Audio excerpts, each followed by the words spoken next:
Okay, so that link that we sent out before, will people come to when they hit that link now? Will they come to the YouTube? Or is there a separate YouTube link I need to send out now? Hold on, we are live, so let me see if there is a invite guest to the studio. I only have a guest link. I just have a guest link. I don't know how to. We can't hear you. You can't hear me? No, ma'am. Oh, now I can hear you, but they can't. This is funny. I'm not sure what's happening. Can you hear me okay? I can hear you. And now they cannot? They cannot. And I logged out and then logged back in so that I could hear you. That might be what people have to keep doing. I'm not sure why that's happening. Attorney King, you can hear me okay, correct? Yes. And I can hear you okay. Absolutely. So, all right, I think we are live. I can see a viewer. So I would just give people the link that we gave them, and they should be able to get on. If there's another issue, then we can try to figure it out. But I don't think that there's, let me see. Someone can try. Let's put this in the chat and see if someone can try to enter the StreamYard. Okay, now I can see everybody on the YouTube right now. Mm-hmm. I can. You can. Yes. Perfect.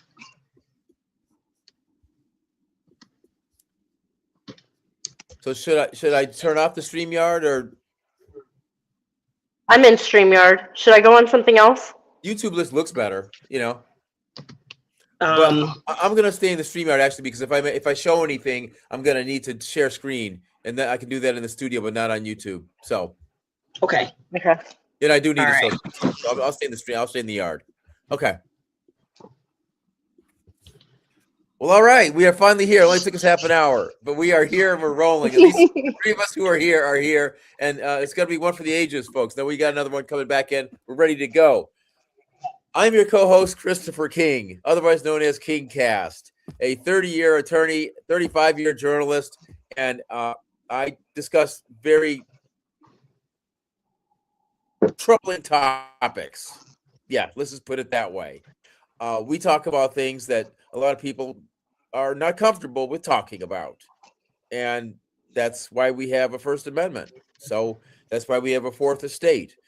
And that's why I'm a journalist. So today we have Marlana Christopher. If you could tell us a bit about yourself, and then we'll go around the horn. Marlana today is actually the chief guest. I'm the chief host. I'm more like the guest in a way. But then we'll go around the horn, and everybody can just briefly introduce yourselves and why you're here. Wonderful. Well, thank you so much, Attorney King. King Cats, we appreciate you so much, and it's an honor to be on with you tonight, as well as our other guests. As he said, my name is Marlana Yvette Christopher. I am a mom to 5. One is my angel son. We may talk about him a little bit. And I have actually been a mom of children in CollinCounty for the past 26 years. I am an entrepreneur and small business owner, a legal advocate nationwide, and I am currently, we'll find out a little bit more in this broadcast, the target of a particular county that doesn't really like dissenters talking about things that are uncomfortable. And so we'll talk about that a little bit more, but I'm glad to be here today, and I'll turn it over to you or the next guest. Let's go to Just a Mama. Hey. Oh, you want me to talk about me? Sure. What's your deal? What brings you here? I'm just super involved in justice and eradicating racism and injusticeness. I see my children in all of these kids that are getting railroaded and beaten and murdered, and I just have had enough of it. Gotcha. Very good. And who's next? Dr. Ebony is here. I am. So it's always a pleasure to be invited where King Cass is very spontaneity is like this thing, and I can dig that. So I am Dr. Ebony Blackman. I am a board certified psychiatric mental health nurse practitioner. I specialize in terminal mental illness, perinatal mood disorder, co-occurring substance use disorder. I have been in behavioral medicine for 20 years, nearly 20 years, and 8 years of that as a mid-level provider. I am new to the scene when it comes to matters of law. I am in the budding stages of pursuing a law degree, and really, taking everything in, trying to figure out how I can best serve the community that I'm so passionate about. Really, committed to social justice, educating populations about what their rights are and due process and things like that. And so it's always an honor to be in spaces like this. Thank you for having me. Thanks for coming in. And on to you, Renee Marie. Hi, as usual, as always, thank you, Christopher King, for the invite into the room. You're a little scratchy. You're a little scratchy. I'm Very scratchy. Yes. How about now? Still scratchy. I don't know. Are you on pods or anything or what? No, just go ahead. All right, we'll just go ahead. I don't know what's happening there, but hopefully, if you have to talk later, just hopefully it smooths out or something. But yeah, it's very scratchy. All right, so we're here today to talk about a certain county in particular, and it's CollinCounty, a place where I resided about 25 years ago as a corporate attorney, working with the city of Frisco, ironically enough. They say in life that there are no ironies or no coincidences, and I firmly believe that. So, in my estimation back then, I just knew that I had it easy because it was an easy job. We were working on this wireless system that was the first mobile wireless network in America. And essentially, my job was to do leasing and right-of-way rights so that our company, Metrocom and Ricochet Modem, could put devices on the tops of utility poles and make a wireless network. And in so doing, we had to work with the city. So everything was fine. Peachy keen, hunky-dory 25 years ago. But I always knew, a friend of mine had a restaurant up there. I lived in Plano. But I always knew the whole area from Plano up north especially was just kind of, how can I say, it's a sundowner area. And it's only gotten more intense since I've gone. And I've had family in Texas, by the way, for 45 years in the DFW. So I know the area in general. I know, like, Dallas area, Texas, fairly well. So there's that. Now, I'm here today because in CollinCounty, I got involved in Carmelo Anthony's murder trial. And then from that, we have a community of people and activists who just show up. We come to the spaces and we congregate in the spaces and we talk about what's possible, what's going on for each person, this, that, and the other. So today, what I've discovered about Marlana's situation is that a prosecutor, or actually a cop, lied on her, flat out lied. And because of this, she is caught between three conflicting laws. And actually, I'm going to let her explain the laws, but there are three conflicting laws, or potentially conflicting laws, that involve child custody and child neglect, abandonment, and abuse. And if you go too far one way, you could get accused of something going the other way. Things could go bad for you. But right now, she's caught, and the title of the show is Whipsawed, because they've got her whipsawed. And the problem is that when you have ambiguous laws or laws that can be applied in either direction, you will tend to find that if you're not in the power structure, those laws can and will be used against you in a way that is patently unfair. So right now, I take it this is a situation. We're going to talk a little bit about Dawson Zamora, the young child, I think a 3-year-old who unfortunately is no longer with us because of a related situation. But I'm going to let her tell you all of that story. That was just my intro. And once you get in there, start the story a little bit. And then we're going to take about 5 minutes to describe what's going on with you. And then we're going to backtrack for a second, and we're going to share a few things about CollinCounty so people can understand what we're really dealing with. Then we will finish the program with you again. I appreciate that, King Cass. So yes, my story, basically in terms of where we are now, is pretty ripe. It began last Thursday after I made a post on social media. I have a 12-year-old daughter for which custody litigation has been going on since 2014, not always actively, but it has spanned since 2014. There have probably been about 40 judges that have touched her case in some shape, form, or fashion. Currently, there are 10 of the 15 sitting district judges in Collin County that have touched her case in some shape, form, or fashion.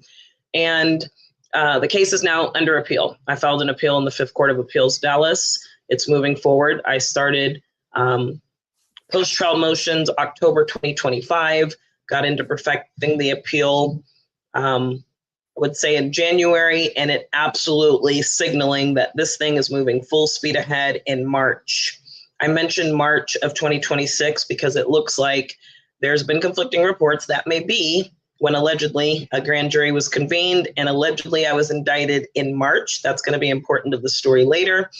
But I did not find out that there was any indictment or any charges against me until 2 days after I simply noted on the 28th that there are 2 court reporters that have complied with an order that I did get justices out of the 5th Court of Appeals to issue, saying that this is a fragmented order that includes 3 different judges from 2016, 2024, and 2025.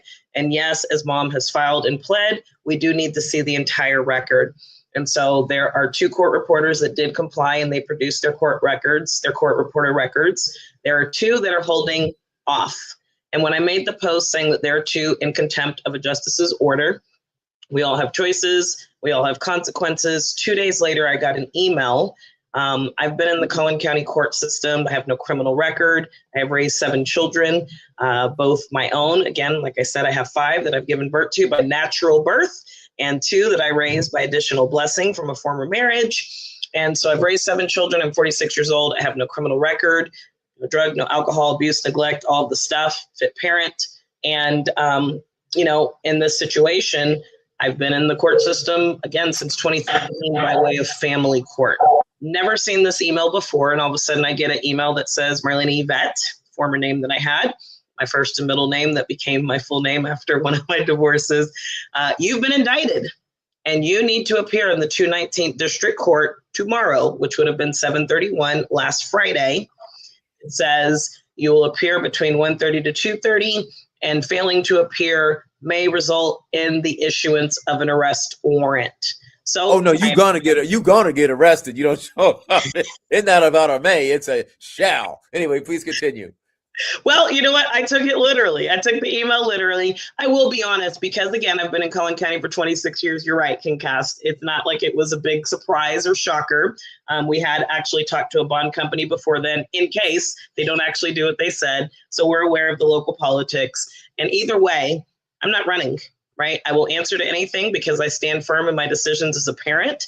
My oldest biological child is now 30, about to be 31. And so I have nothing to hide. I abide by the law. And so no problem, I'll appear. So we did appear. But apparently now they're saying you didn't abide by the law. What are the charges? So the charges is called Texas 2503, interference with child custody. Now, when I talk to most criminal defense attorneys, they don't really understand because it's a quasi-civil, quasi-criminal charge. What does that mean? It arises out of civil custody court orders. It is a hot topic across the state of Texas and nationwide. It might have different names in different states, but the gist of it is there are custody orders in place and that parents are to turn children over pursuant to said custody orders. Right? If it's parent A or parent B's time, mom or dad's time, when it's their time, you need to turn the child over. That is actually a law I agree with and I fully support. I believe that children need both mom and dad. They need both parents in their lives so long as that relationship is not detrimental. in substantial abuse and neglect ways to that child. So I support it, I comply, but then there's another part of Texas law that we're going to get into with the penal codes that says, even if there are custody orders, child safety actually trumps those orders in the event that there's going to be imminent harm or danger, or there has been abuse, there has been neglect that they now need to be protected from. You mentioned the Justice for 2204. That's 2204, right? I believe that one, not 22. I don't know if it's 2204. There was 922. Give me 1 second. That's necessity. That's necessity. Yeah. Sorry, So 9.22 talks about necessity defense. You're correct. So what this means is that under the law, in the event that you have court orders, it legitimizes, just like self-defense, and I'm sure we'll talk about that too, it legitimizes what would otherwise be against a court order, a violation, contempt, something that's unlawful. It says in the event that there's abuse, neglect, and you need to protect that child, you need to treat that child. It is reasonable to believe that child is in harm's way. Or like in my case, you have professionals, medical professionals that have said that child is in harm's way, needs to be treated, and it's not happening where they are. Then you have an absolute duty to protect under Texas Family Code, this 9.22 necessity defense under Texas Penal Code, and also Child Protective Services law.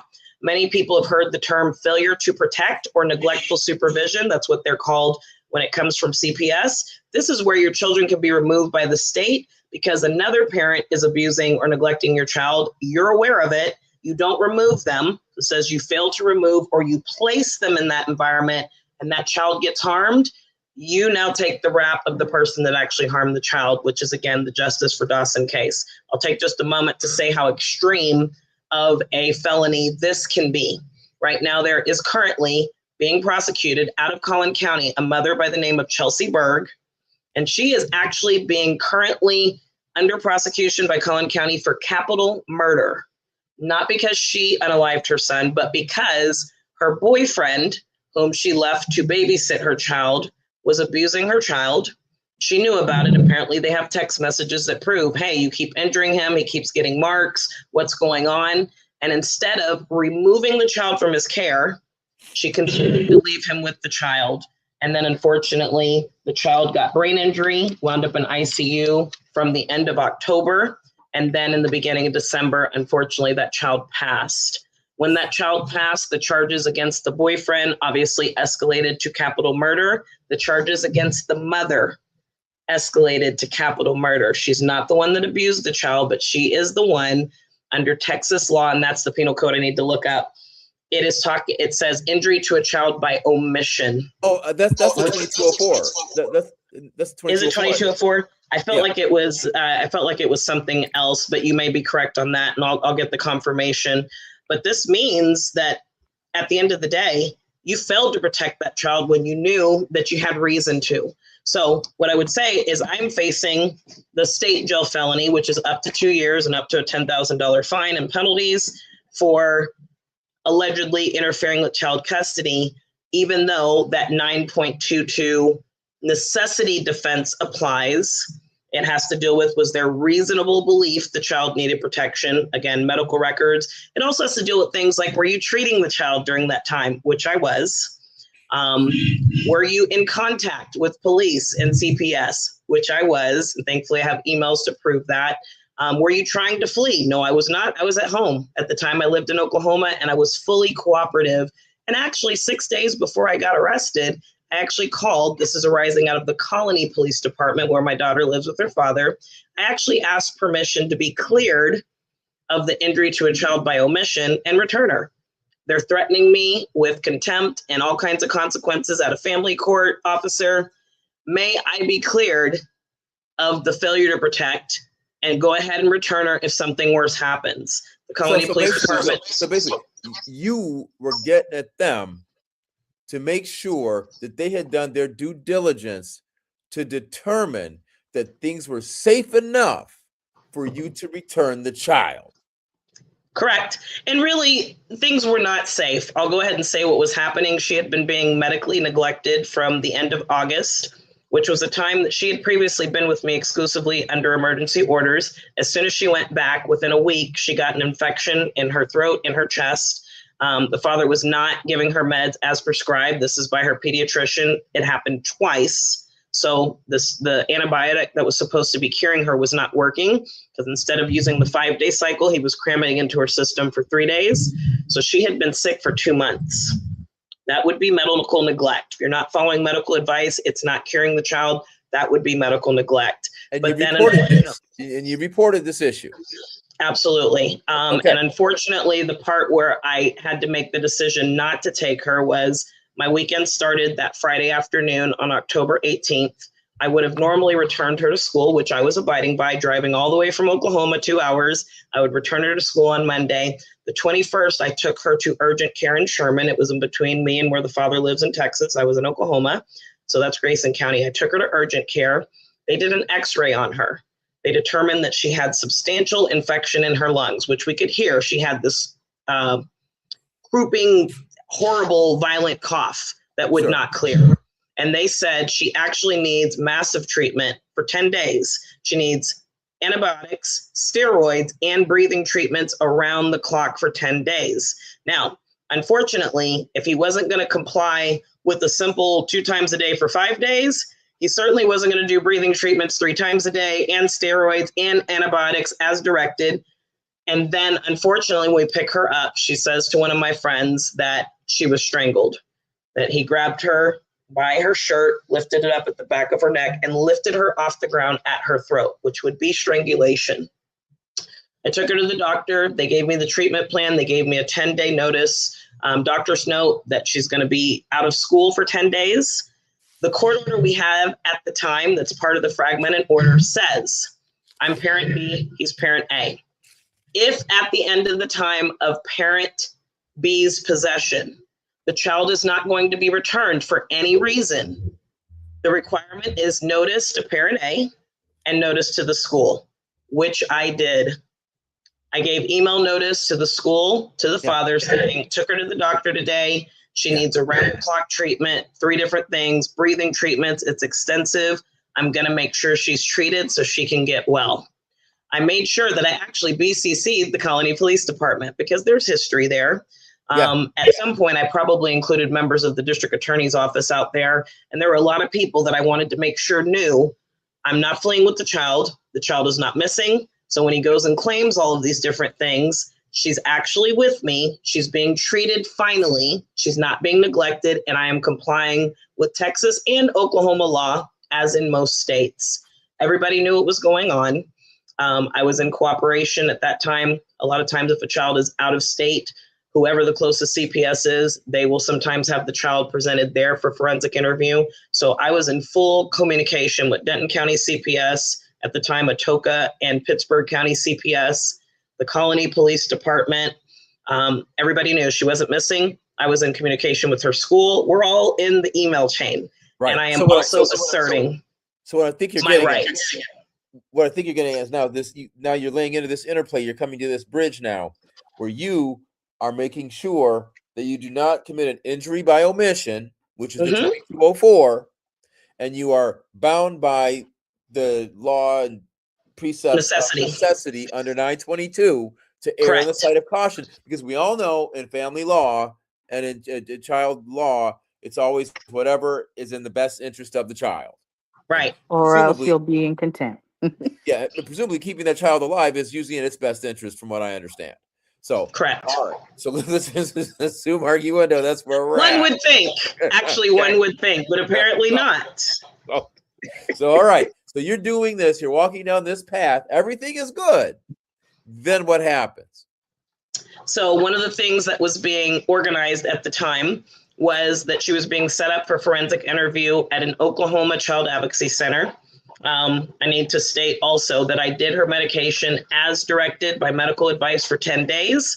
I brought her back in on 10/31, my birthday. They did another x-ray and they said, great job, Mom. You've cleared the infection. Right. The plugs that were in her chest, they're gone. It worked. You did what you're supposed to do. She's getting better. They said, however, and this was while we were in x-ray, we never said anything. The x-ray tech says, has she had an injury to her throat lately? And that's when, as appropriate, yes, Dad grabbed me by my shirt, lifted me up at my throat. The x-ray tech, her eyes get big, and she's like, oh my gosh, what did I just hear? We do talk to the doctor and confirm that. And so here's the other law. Don't have the code for that, but you can look it up. It's widely known. Everybody in Texas is technically a mandated reporter, but definitely professionals are mandated reporters. And what this means is if you're in urgent care and you're an x-ray tech that took x-rays on 10/21 and 10 days later on 10/31, the treatment the parent gave cleared the infection. But wait a minute, why does it look like this child has an injury to her throat that they then diagnosed as a narrowing airway? This is when they met their duty under law, which is mandated reporting. We have a doctor in the house here. She will probably talk a little bit about mandated reporting, or she probably can. That is something they have to do, or licensed professionals, they can face criminal charges. So it all goes to the same responsibility. We can't sit up here and pretend like we don't know that children are in harm's way. We have to report, we have to protect. So moving forward, that said, they also said, now you need to take her to an ENT specialist because we need to figure out why she has a narrowing airway when the meds work to clear the infection. No problem. Again, I'm fully communicating with police, CPS, dad, the school. At this point, again, CCing Time out. DAs. Time the shit out. Time shit out.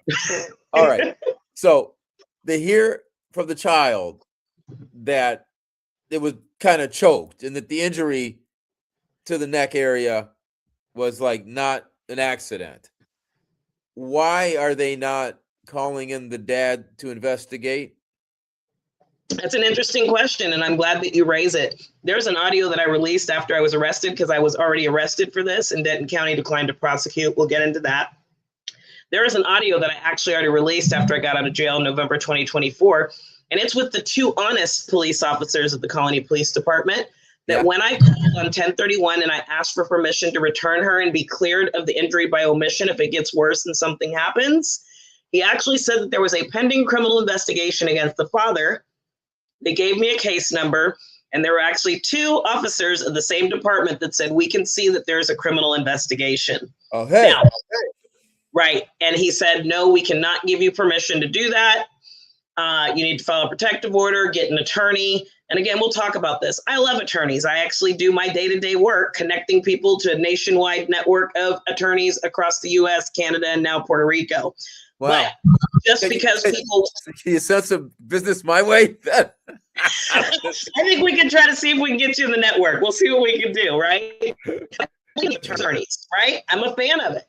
And at the end of the day, just because we say, I want an attorney today, as you would agree, King Cass, it doesn't mean that attorneys are coming our way, right? You have to have the right, you have to have the right funds. It has to be the right jurisdiction. And if you have cases that the current judge being appealed has actually dubbed one of the top 5 most complex cases she was handed out of 1,500 as a new judge, that creates some dynamics and attorneys being able to take on the mess that, again, involves over 40, almost 40 judges. So that is also a challenge to me being able to get legal help in this case, because most attorneys look at this case and they're horrified. Yeah, for good reason. It's a life case. You know, It is. life, you may have 2 or 3 of them in your life as an attorney, or you may have one. This is the case like this is always going to be in your top 3 as your top 3 life cases. It's one to remember. And so, as I mentioned, there were 2 officers that told the truth. There were 2, one that is now leading internal affairs as the sergeant. He was promoted while I was in jail the first time. That was disheartening. And then the one running crimes against person. There is a history with that guy. There was abuse of my daughter with medical records that was very severe enough for me to have to go further than just where I am in Oklahoma with my daughter over 10 years ago. She's 12 now. She's on the internet. Not going to get into all the details. So that was bad enough where it was concealed. He actually has an affinity, her father, for dating women in the mental health profession. And he was able to use his fiance at the time to vouch for him. Yeah. They then literally months later wound up in a custody case of their own with the child that they had. That's an interesting story. I won't get into it, but that case got messed up. And so the head of crimes against person that signed off on the arrest warrant affidavit, he has actually had intimidation history with me for years. So him and this other sergeant get together, put together this fraudulent arrest warrant affidavit. And what they claimed was that I was the one calling CPS, reporting things that aren't real, so that I would have an excuse to keep my child, because everyone knows if it's legitimate, you don't have to return them. Here's the problem with that. Okay, so let's slow it down for everybody. Let's take a soft pause on that one. Okay, so meanwhile, over here on this train track, you've got baby daddy, and he's running toward the ceiling. He's in trouble. He's going up toward the ceiling here. You're over here, everything's fine, right? All right, but then all of a sudden, some weird stuff happens, and then this guy, his ascension stops, and then now you leapfrog him somehow, and now you're headed up toward the ceiling. The mercury has risen, and you are now about to go splat on the ceiling out of nowhere. Right. I get it. Trust me, I get it. Before people signed on, I showed you guys the thing when I got falsely indicted, okay? Well, since we're here now, let me grab it again, just so people can see this. We'll get back to your story in a second. No, I get how that happens. It goes from like 0 to 100 for no sound reason whatsoever. Right. And so you wind up with stuff like this, where I'm on the front page of a newspaper as NAACP legal chair for no reason whatsoever than the fact that I exposed police abuse, right? And wrote a demand letter. Oh, he wrote a demand letter? Isn't that what NAACP legal chairs do? So anyway, the local chapter got scared and they didn't want to mess with it. So let me put this back, right? So they got scared. They didn't want to mess with it. And I beat it. I sat there and I went through voir dire, right? Absolutely. And I had a videographer, this really chilly white dude, whose father was retired FBI. And he's the first person who told me about Epstein Island back in that this stuff was happening back in this was in like 03, 04, 05. Wow. So I've been doing this forever. All right. So anyway, this dude had my back, and he was with me everywhere at court. They tried to revoke my bond, did all this stuff, and so I know what it's like when they just go rogue on you. And then they point the finger at you and say you're being rogue, which we'll get into in a minute when we haven't gotten to the part about background on CollinCounty. So let's finish this phase of where you're at now. And before we go into background on CollinCounty, let's play that. We talked about this. Let's be careful here. There's an audio that I have here. I'm going to play. It's a little choppy, but as I understand it, while this was going on, you had what you believe to be a principled interview with a CollinCounty legal professional. Yes. Okay. And that legal professional, this CollinCounty legal professional, has been active in other high-profile cases in the area, have they not? Recently. Yes. Indeed. Okay. Enough said. And during that discussion, I got you on the stand right now. And during that discussion with this person, what events or issues did you cover to the best of your recollection without refreshing your memory? I think the one that was most important was aggravated perjury. I'm going to take, if I can, just 2 minutes to finish the story and how it ended. Sure. On November 6th of 2024, after I successfully completed her treatment, after I did not get clearance to take her back, as I agreed with officials, so I would not be an obstruction of a CPS investigation, I presented my daughter to the Child Advocacy Center in Pittsburgh County, Oklahoma. I brought her in, they got her and I comfortable, they took her to the room, was supposed to be recorded. They forgot to flip the switch. And 2 officers stepped out from the back and said, "We have a warrant out of Texas, we have to take you into custody." I spent 2 weeks in an Oklahoma jail out of a municipal judge signed warrant in Texas that didn't meet all the extradition laws. We may get into that later. His attorney was pulling the strings in the background to set that up. So basically they lured me there to have me illegally arrested and to have her kidnapped to go back with the father. That situation happened, and I never really expected it. I mentioned I've been in the court since 2013. I haven't had a whole lot of public support. There was a couple of times where things had to go public, and definitely people dialed in and reached out to CollinCounty, and that was able to be resolved. But in this situation, it went viral. There were calls to the Texas governor, Greg Abbott, saying, do not extradite Marlana and bring her back to Texas. Do not prosecute her and punish her for protecting her child. With that virality, there were calls going out to every department, every agency you can imagine while I was in jail in Texas and Oklahoma. And eventually I went ahead and signed paperwork to go back to the colony. I bonded out $3,000, paid my $300. And Denton County, after months of me checking in, complying with all my bond conditions, they declined to prosecute. It's an official letter that they create that says we're not touching this case with the 10-foot pole. Right. So I was cleared of that from Denton County, which would have been the DA's office that took reports from the Colony PD where they live. I live in Collin County. So going to this conversation that you're talking about, and I will say members of the Collin County DA's office, my first connection post November 2024, when this arrest happened the first time, and then in 2025, Denton County declined to prosecute.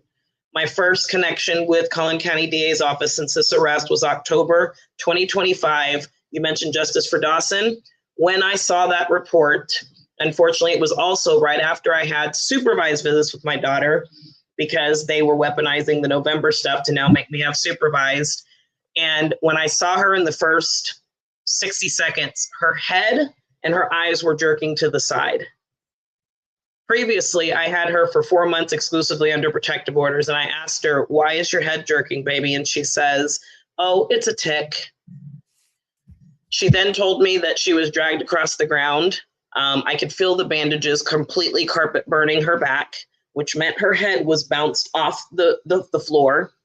And then Dawson, it was reported that he went to the ICU for brain damage.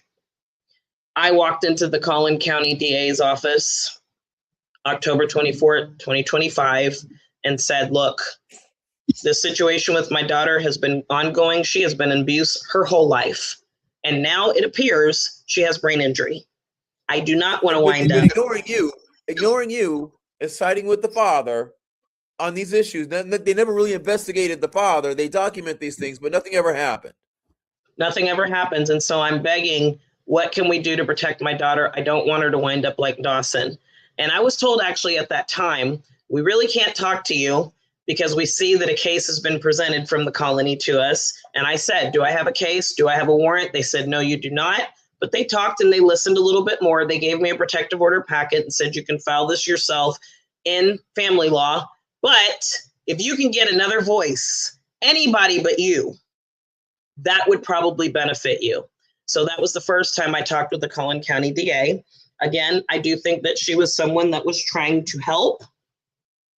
I think she had compassion for the situation, but what she was also signaling is that your voice, Marlana, in Collin County, nobody cares. Nobody cares about you. Nobody cares about your kids.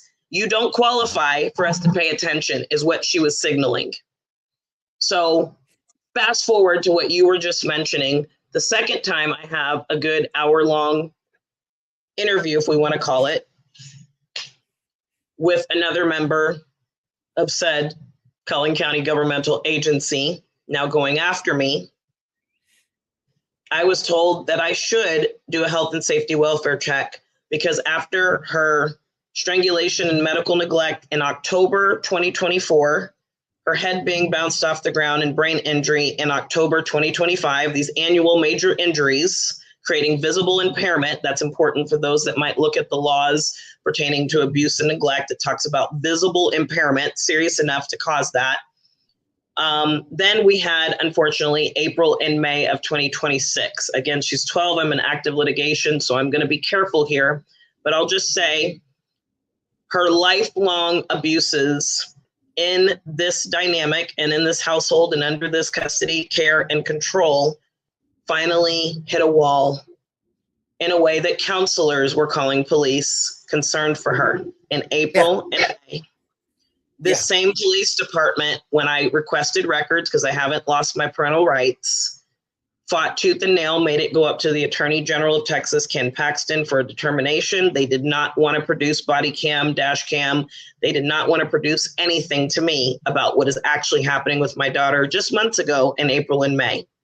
I will say that it has escalated bad enough. She had to be in a hospital type program all summer long.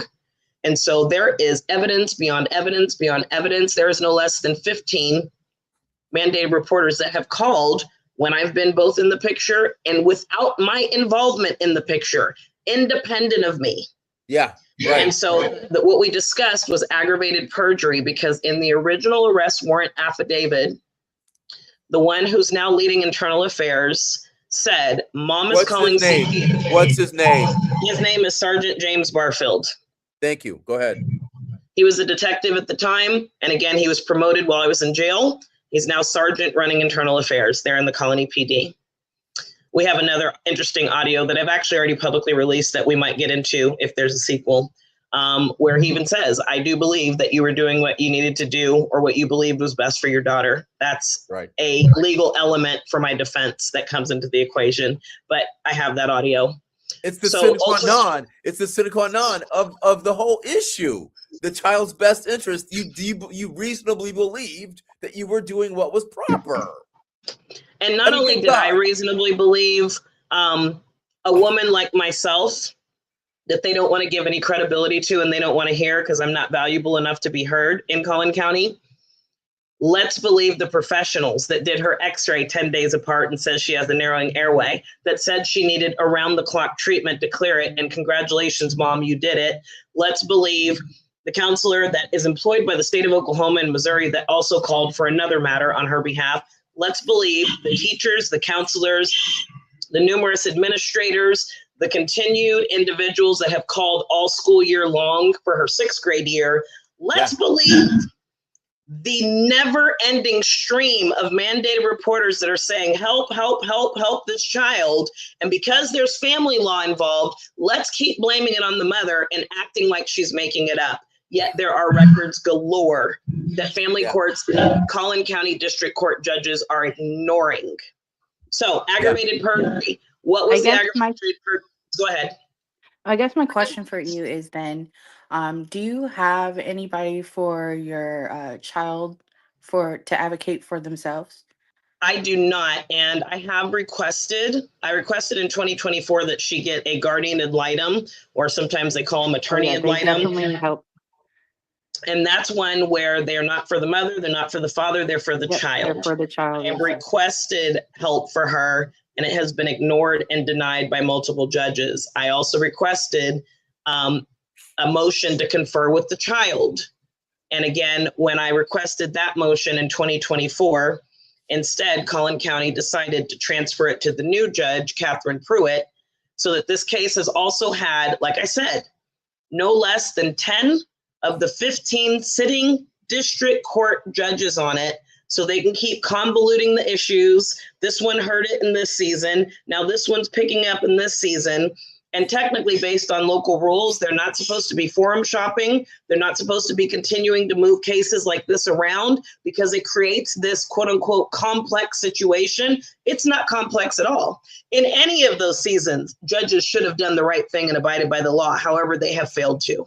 So but this would also imply as well as, so CPS was involved and they did not talk to the child then?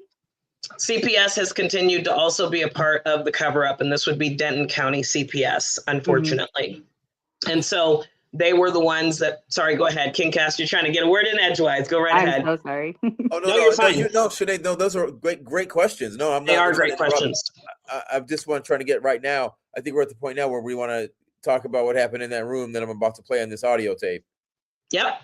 So I'll just get to the aggravated perjury, what it was. The arrest warrant affidavit claimed Mom called CPS so she'd have an excuse to keep the child against custody orders. He knew that I did not call CPS. One, she has medical records where the urgent care that did her x-ray says we called CPS. And they also know that the counselor that called from Oklahoma employed in Missouri. They also know she called. Now, I was not aware at the time, but if people go to if people go to the Texas CPS website, somewhere on there, it says that they stopped the ability to make anonymous reporting in 2023. Remember, all of this happened in 2024. So if you are a police officer, a detective, an upgraded sergeant to lead internal affairs, which means you have cases pertaining to child protection and child safety, you certainly are aware that the anonymous reporting is no longer a thing in Texas.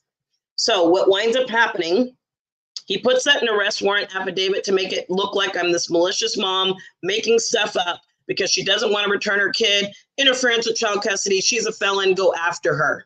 And a judge in the colony goes with that. Here's the problem. Now, because they use the arrests to take my child away, we're in family court. I'm pro se. I've had to be pro se for a long time. I have no problem speaking up. And I've talked to defense and former prosecutors that said, Marlana, you have to question these officers. At one point, they said you need to call in the chief of police because on the other side, her father also has a 30-year multi-felony criminal record. That's a whole nother ball of wax. Not getting into all that right now. But this is that. Yes. Then there's that. Then there's that. But I can't get into that right now. We'll never get through this. So I'm going to stay on the part where because you come in to testify for the side that you're concealing and covering up for, what does that mean when you take the stand? This is why it's so risky in trials, is if you go with the person that brought you to testify, you are free game for cross-examination. So they brought the same fraud-filled arrest warrant affidavit testifying sergeant into my family court proceeding. I now get to cross-examine you. When I ask him, Sergeant, who made the reports to CPS, he says, actually, I don't know. But this is a problem because if you remember just a moment ago, I just said in the arrest warrant affidavit, he states that the mother did. But now you're on the stand in a CollinCounty courthouse, district courtroom, under oath, Sergeant, and now you're saying you have no idea who made the reports. But that's not what you used, and I believe the crime, and you can tell me if I'm wrong, is official oppression to be able to have me falsely arrested and deprive my rights under USC 1983. You stuck your whole chest out, told a magistrate that I made the reports, and now you're saying on the stand because you're under oath, I don't know, because it's anonymous. When that law was done with in 2023, and Sergeant, are you sure we're sitting in a courtroom in 2024?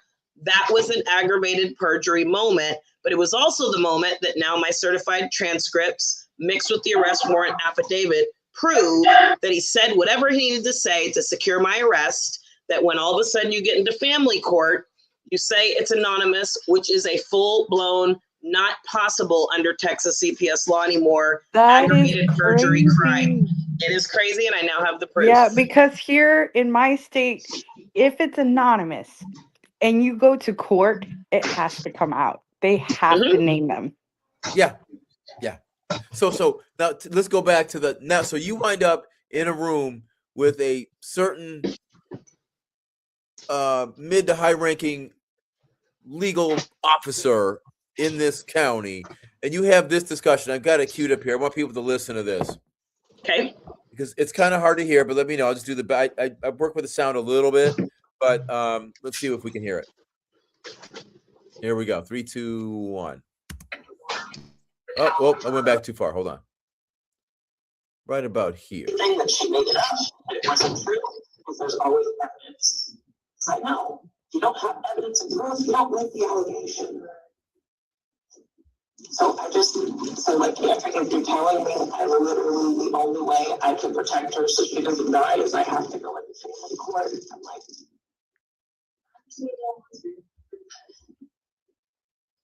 honestly, think that I know that you don't have an attorney and I know you can't afford to get one. But somebody who, I don't work in that realm. And nobody in this office does. We don't work in family court. So, will you guys prosecute aggravated perjury? If I can be present. you can't. Like, we don't take anything from the public. It has to come from that. It has to come from clerk's office or police department. It has to come from a federal agency. So who handles matters that happen in family court when aggravated perjury is going on to basically make sure that contribution will be telling to know the officers, the police officer at this point, that I can now prove between the arrest warrant affidavit and his testimony in court, he lied to get me arrested. And then when I cross-examined on the stand, he had to admit, you actually knew that it wasn't me. But you told your municipal court judge that it was me because I didn't want to give up custody. And you knew that wasn't the truth. You knew that the two people that contacted your department and CPS was Sergeant Karen Sherman and a counselor employed by the state of Oklahoma. But you put in the arrest warrant affidavit, which I know is official expression under Texas law. You can't lie to harm and illegally arrest someone. And he did that in the custody case, and I now have the certified transcript. Like I said, it's on appeal. I'm going through all the processes. I can prove what you put in the arrest warrant affidavit, you all knew not to be true because you hate me, because you're retaliating, because you have yourself concealed crimes for 10 years, retaining this child that is now on her last leg and having to just tell me, Mommy, I don't want to be there. I can prove that. I have arrest warrant affidavit, I have transcripts.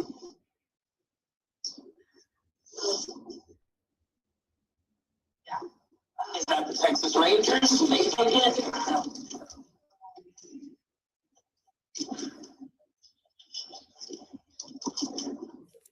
I'm willing to go through whatever process we need to go through. And again, as you can tell, I am having done my homework. Honestly, I think the sheriff's office. That's it right there. Bingo. She said, actually, I think it's the sheriff's office. So now we get to go to the sheriff's office and see what happens there. But that's folks, that's about the best I can get the sound. You can hear it. And I think it's pretty clear. So yeah, let's now take a turn around the corner and let's pull into a little bit of CollinCounty history. Okay. Now, I told you 25 years ago, but this isn't 25 years ago. This is now. And I find it kind of funny, kind of strange, all right, how people love to attack me on the internet about a 1 year suspension I had like 20-some years ago. I just never went back until this year, right? They get on me about this. Not that I took anybody's money. Didn't do that. Didn't have unlawful sex with a client. Didn't do that. Didn't neglect anybody's case. Didn't do that. No client ever filed a complaint on me. But other people did. All right. People didn't like me. So I got these complaints coming in. And it's a long story. I'll tell you about it another day. But I can see how this works. Now, let's talk about what we see in CollinCounty. I'm going to take a screen share. Let's go. All right. Share screen. I think this is the one. Entire screen. Okay, let's go. Did it change anything? I don't see a change yet. Okay, hang on. There we go. Hold on. Here we go. Now. Here we go. I'm going to add this to stage. There we go. Okay, can we see this? All right, hang on.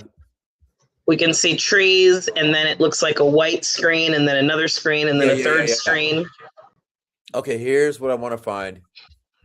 I'm missing a page. 1 second here. I think, but that's not it either. Where is that group of pages? Hold on. So here we go. Yeah, I hit it back here. Okay. All right, now we got this, right? Okay. So let me open that up. So, all right, you seeing that right there, right? We do see it. Yeah, so that's Greg Willis, $1.75 million settlement a couple years ago, 2-3 years ago, against all these women that he allegedly and Bill Werski. Where's Bill? Here's Big Bird right here. Okay, the two prosecutors, the lead prosecutors that were up against Carmelo Anthony, or I won't say against, but who worked with Mike Howard and Toby Shook and Carmelo Anthony's case, right? So these guys are up here settling nearly $2 million claims for harassing white women. And it's like, it's a culture of sickness. Those people should get fired, right? And be paying back some of this money for the wrongs they did. But Collin County is so bass-ackwards, right, that they will go and like coddle these people the same way that they coddled the youth, the twins, despite their bullying history and the harassment of the cheerleaders. They will just go right on ahead and coddle these people. You can't make it make sense, right? So that's that. That's those two, right? Let's keep it rolling. Who's that? That's Suzanne Wooten. Who is Suzanne Wooten? She's a judge who won an election against one of Papa Roach's opponents, and she shouldn't have got to where she was, according to the Old Boy Network. So they contrived a story about her that she had taken campaign money illegally, lots of it, and they convicted her. And she spent time in the Hooskow. She got out. They've even interviewed the guy who allegedly gave her the money. He never met her. It was just as contrived as the case against Carmelo Anthony. And there is the case right there, Wooten versus Roach Sr., right? And I think he was a prosecutor at the time. So there it is, not fake He was news. actually the district attorney. Yes, he was the prosecutor. You're right. He was. So yeah, so there it is right there. KingCast, you come here, it's real news. REELNEWS, real news, right? I put it on video and it's news. So, and it's real. So there you have it. All right, now let's take a minute here, detour. What I'm going to do now is I'm going to talk about, we're going to watch a little video. This is a video about a prosecutor. It's a 3-minute video about a prosecutor in Louisiana, right next door, who did the right thing after he ignored a Batson issue in terms of the jury composition of this case. He did the right thing and he repented. So let's take a watch.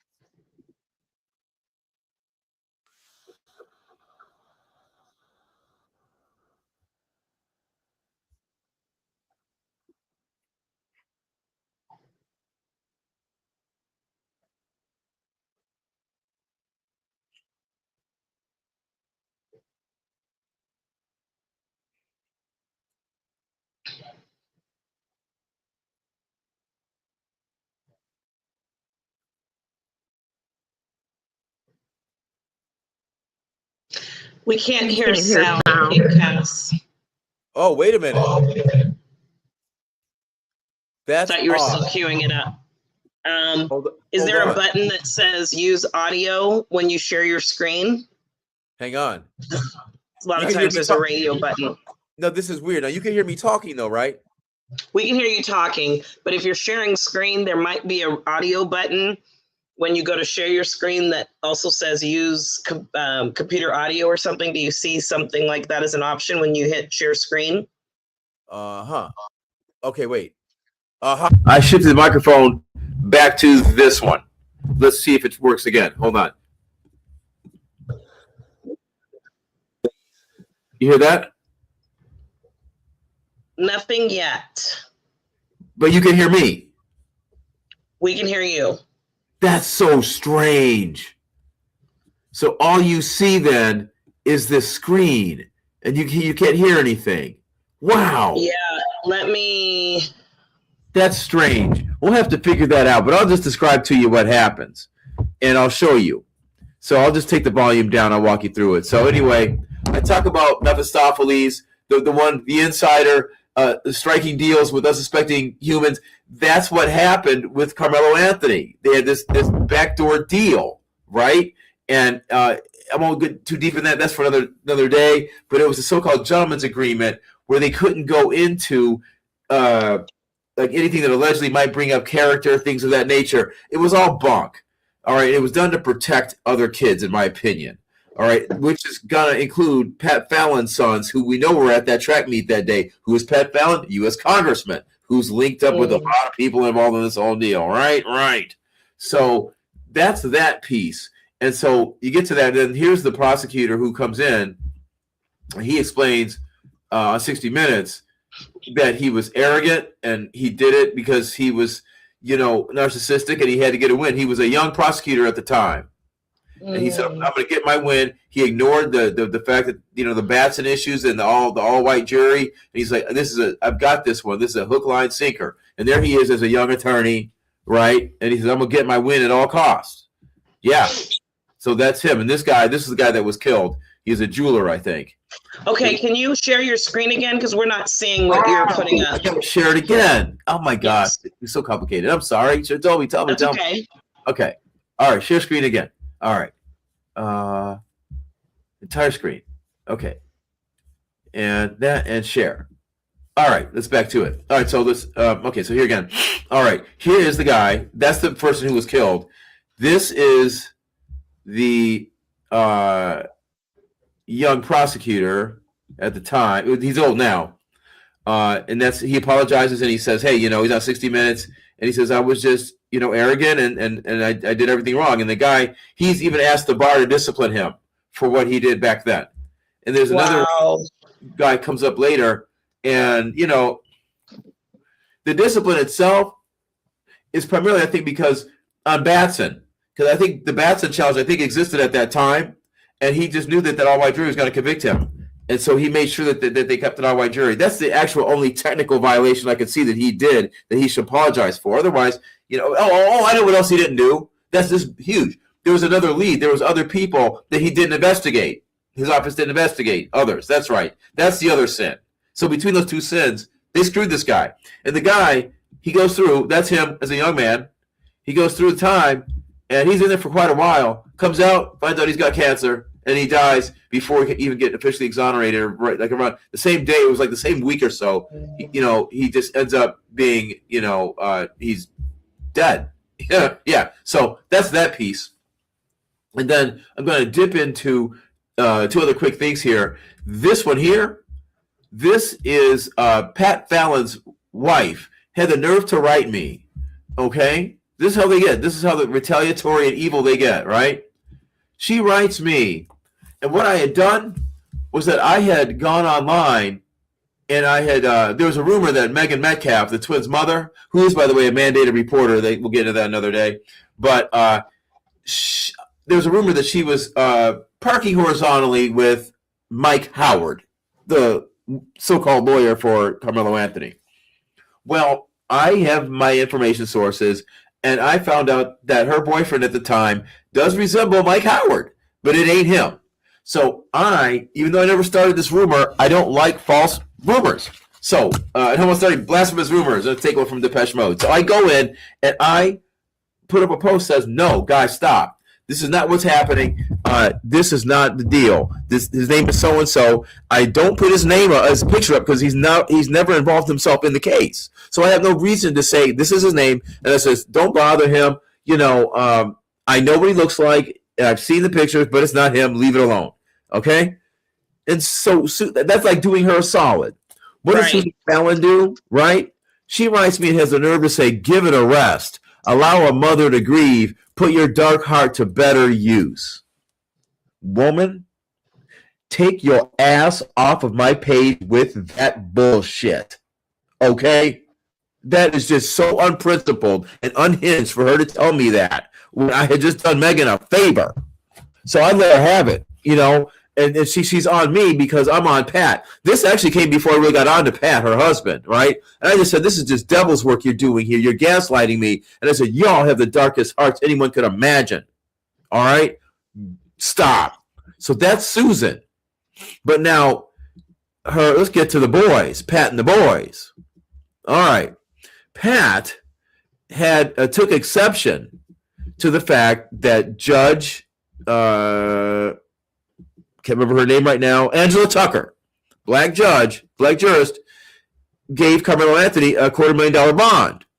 Well, in point of fact, on prior occasion, another judge in Texas had given what's-his-face, Cason Allison, a white kid who stabbed a Hispanic kid in a bathroom and killed him, He got his bond and he knew there was going to be a fight. He planned it out. He knew it was going to happen.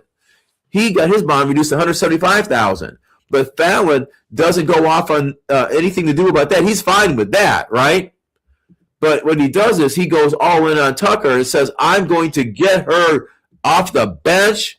They're both Republicans. He's lobbying against her because of what she did. And he goes on to call Carmelo a dirtbag. This is like independency of the trial. He's writing texts.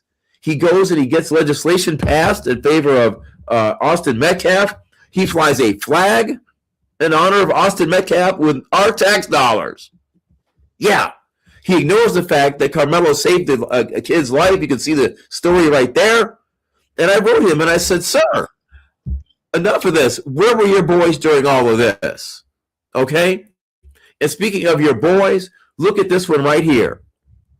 I asked Susan and him, did your boys post this? Look at it. You have to share your screen again, King It stopped? Cast. It stopped? Okay, Yeah. all right, one more time. We're almost done with this segment. Hold on. And then after I show you this, we'll come back live. Share screen, because you got to see this one. All right. Okay. So, yeah. Like I just showed you, did you see the screenshots from where he called Carmelo a scumbag? If it's in yellow, yes. It's Yes. not super It's hard- visible, hard but to- yes. Yeah, that's it. That's it. Right during the pendency of trial, went off on also all this stuff. And so now we come to the newspaper articles show Carmelo saved a life. What basis does Fallon have to say this kid was a scumbag? In a chess team, captain of track, captain of football. I mean, Pat, stop. You know, it sounds like you're protecting your kids, and I'll say that because there's his kids right there. You know, with the family right there, right? So. And then they were at the track field that day. So now here's the part right here. I'm going to show you. This, I think, is Mac Fallon. And you see that because that's his little insignia right there. And you see, rest in peace, Austin Metcalf. White Lives Matter, right? It reposted it. What's the name of the publisher? White is right. And what's it say here? In front of Carmelo, sub to chimp. So with that... With that, I land my plane, and that's the animal that we're dealing with now. There was one other thing I will show very quickly, too. Just you can't see that. Never mind. Hold on. All right, one other thing I was going to show you is this one. In CollinCounty right now, they are stopping the speech in Frisco. Jake Lang spoke there recently, right? And they let him speak, but now what they're doing now is they're eliminating public comment. And they have this guy, Warren Ruiz, does it. Ruiz. He comes out and he tells people, he tells this person right here, Key West and I are both in the motion for new trial for reasons that we couldn't speak, we couldn't access the court, or the court did things to us that we'll talk about in the next episode. She goes to Frisco. She lives in she lives in Dallas County. She's not like out of state like Jake Lang. She's affected by things in Collin County in Frisco, right? So they won't let her talk, and they basically get rid of public comment, and they said she's not allowed to talk. But here's the problem. They hand out these placards right here, and they say that when you come up there, state your name and address for the record, and discuss the specific agenda item or topic of interest, okay? So those are different. That's the disjunctive. That means you have the choice. Correct. All right. So you have the choice. They probably it won't share the screen properly. It never worked. Whatever. But yeah. So what I would have been showing you was the placard that says "Take your pick," but they tell her no, you can't do that. And I'm like, well, look, if you're going to hand that out at the meetings, you need to adhere to that because that's what you hand out at the meeting. But again, it's the fact that the larger picture I'm sewing together here for all of us is that it's an anti-black machine, and not just black, but they'll eat their own, like Suzanne Wooten. They'll do that too. But it's a cronyism machine in its first instance, and an anti-minority machine in its second instance. And I think they zigzag. Then that's where you wound up. You've wound up in this chasm. To use a line from Gorky Park, I think William Hurt said, you have wound up in this chasm between what is said and what is done. And that's where you're at. I think that's a really good point, King Cass, when you say between what is said and what is done. And I think this is the not really intersection, but the two parallels of what does the written law say, right? There's the policy, and then there's the actual practice. And what happens when they are on two completely separate, diametrically opposed paths? Mm-hmm. You now have a situation where the very thing, I'll be honest, I mentioned 10 out of the 15 current sitting district court judges have touched my daughter's 12-year-old life and allowed us to get to the point that we're at today. One of those, unfortunately, was Judge John Roach Jr., that also was presiding over the Carmelo Anthony case. And I haven't been silent about this, which is another reason I know that they're probably retaliating against me. Yes. In 2014, there was a protective order hearing that I had. My daughter's father had a 35-year criminal defense attorney. I was pro se. I went into his courtroom and I presented evidence. It was an email chain between the two of us where he had threatened me while pregnant, saying, one, I better not file child support and I better not ask for supervised visitation, because if I do, this is how people end up shot in the penitentiary and kids come up missing. He made that threat against me while sitting in the car. He had his handgun, which is a felon he's not supposed to even have, sitting in between us, and then leans over and says, now give me a kiss. There's a whole nother story that I can get into with Plano PD that's catching heat right now for protecting stalkers. That's a whole nother dynamic. But way back in 2013, they were protecting abusers as well. And the detective on that case actually wound up as a convicted felon for being a part of a mid-cities drug trafficking ring that killed a Fairview man. He was also involved in my case. His name was Eric Frank Dockery. This can go so much deeper, and there can be multiple series of follow-up lives on this. But just again, like I said, 13-year history, y'all can only imagine. But in this right now, I went into Judge Roach's courtroom. Yeah, I went into Judge Roach's courtroom. I presented my email as evidence. He looked at it and said, sounds like a threat to me. And he wound up issuing an injunction in that protective order hearing. Now, Dad started crying. Well, I just thought she was going to take me from my daughter, manipulation. So it was a mutual injunction, full disclosure, because he played the role, right? He's being exposed. He also, unfortunately, had a drug dealing, multiple convictions and a drug dealing history where he's turned state's evidence for the state of Texas. So he's being protected at all costs. That's another dynamic we won't get into. See, now, wait a minute. No, wait a minute. Todd. Now we're getting into something. Well, now, we will. Yeah. We will. Yes, we'll get there. But I will just say how it finished in Judge Roach's courtroom was he issued a mutual injunction in that hearing. He did reset the temporary orders part. That part shows on the docket for our custody case. Do we know an Andrew Love that we should add to the stage? No? Okay, I'm not going to do that. There's whoa. Who is it? Andrew what? Andrew Love. Let him in. Is that someone we should let in? Let him in. See what's up. Okay, so let me finish this part of my story. So what winds up happening is Judge Roach agrees that it sounds like a threat to him. He issues a mutual injunction. He instructs the 35-year criminal defense attorney representing my daughter's father, his name was Kenneth S. Harder, to go ahead and draft orders from that proceeding. So I'm pro se again. He drafts the orders from that proceeding. It was on 8/27/14, right? He drafts those orders. He sends them to me. Judge Roach gets out of that proceeding, Judge Roach Jr., and again, I don't know definitively if it was him, his court coordinator, who it was in his court. I will say it's not his current bailiff.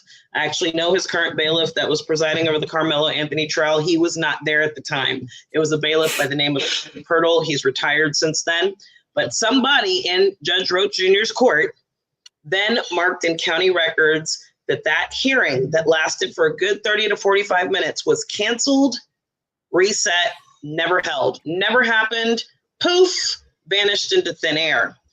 What was also disclosed in that hearing was me finally exposing the fact that my daughter's father had been a drug dealer, and that is why it took me a good year to be able to report what was going on, because I was fearful, because he was a drug dealer. And, you know, when I met him, he's homeowner, lives in the suburbs. He actually worked for a Fortune 500 company in IT. So that's the him that I met and knew. I did not know he was also a drug dealer on the side. So when I made an open court in front of Judge Roach Jr., and I said, he's a drug dealer, him and his criminal defense attorney stood there. They did not dispute it because, of course, we're all under oath in a court of law, which basically means if you don't say objection, Your Honor, and you don't dispute it, it's admitted. We can't see you, though. We can't see you. You can't see me? I just want to let you know that I texted Andrew to get him in the show. Okay. How y'all doing? Good, Andrew. Welcome in. Hey, how y'all doing? Yeah, I thought I'd be watching from the outside, not directly in. How y'all doing? Good. Oh, cool. Andrew. So all of that happened in this very substantial history of the case with my daughter under Judge Roach Jr. And when he gets out, at the time, former Judge Chris Oldner, which was the second judge that was a part of the Ken Paxton 2 felony indictments back in 2015. A lot of people were calling and dubbing Axe Pax, apparently had to deal with some securities, non-disclosures and things of that nature. But during that time, the two of them, I believe, and I'm going to say upon information and belief, that they ordered the name of the grand jurors sealed in that proceeding. And then I believe I remember, upon information and belief, that Judge Chris Oldner had actually been alleged to have committed some improper disclosures to other people that shouldn't have gotten information in that case. Anyways, he's no longer on the bench. But at the time, they were the two, I would say, most politically connected, most powerful judges in Collin County.